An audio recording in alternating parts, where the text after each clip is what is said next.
You might think that I'm just yapping, but if I would be a person in charge and I would, like, Valve would tell me, hello, we hire you, can you please fix the cheating situation in Counter-Strike 2? I would fix it in less than 2 weeks. That's the funniest part. I would fix it in less than 2 weeks. I would fix cap.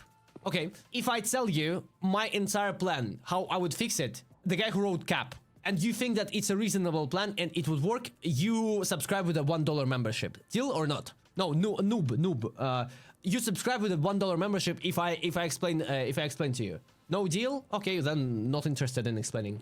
No deal? Bye then. Not interested in explaining to you. Not worth my time. I'll make a deal with you on how would you fix it? Okay, I don't need your money. It's just that I'll explain to you anyways. I would implement a few things. I would do, so there are difficult steps and there are easy steps. How I would do that. Listen very carefully. To separate good players and people who want to play legit. Sorry, my hair gets in my face, so I need to adjust it a little bit. First of all, I would do an account-based matchmaking. So, for people who have, let's say, 16,000 hours in game like me, or who people who have, like, let's say 2,000, 3,000 or more hours, they would not be getting people with 200 hours against them. It's not that hard to make. It's not that hard to make, but what are the odds that a mother has 25,000 rating with 200 hours and he's legit? What are the odds?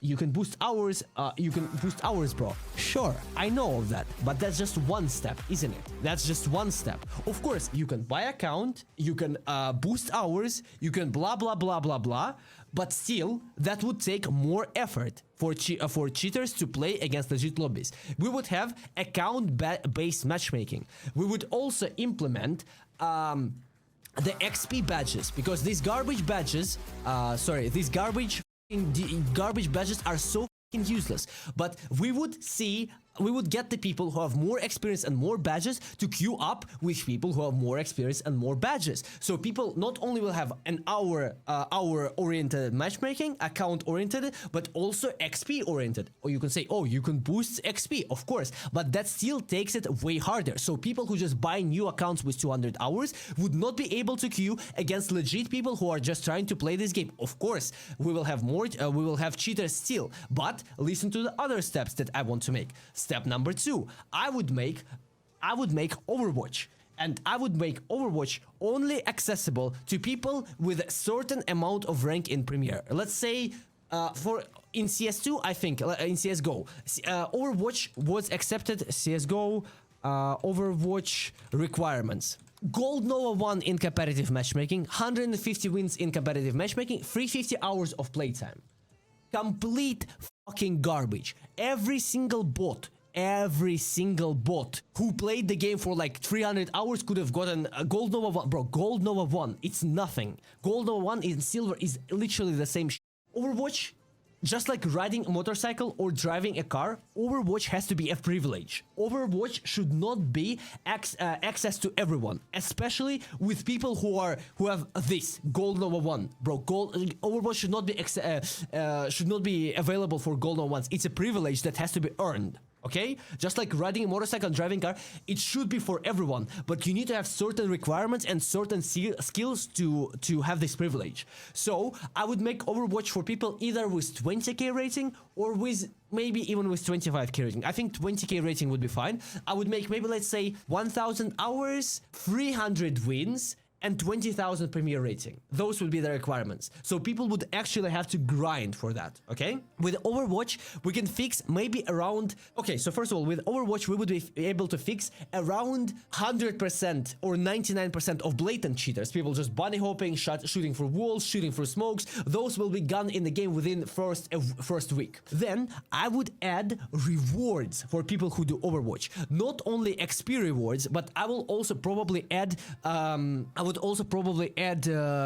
badges for people, like Overwatch badge, for example, like a sheriff or something. So a person who bans people on who is correct on his guesses, he will get a sheriff badge, and this sheriff badge will be upgraded, so people know who you're, like that you're a trusted, like a person who is doing like a community service and serving the community, and you're actually a trusted guy. Then I would also make Overwatch for people who are trusted partners, right? Like they are right now, like ex-pros, like for example, people like GetRight, Forest, Freiberg, and ex-pros who are not like super like into competitive CS, but they still want to make content.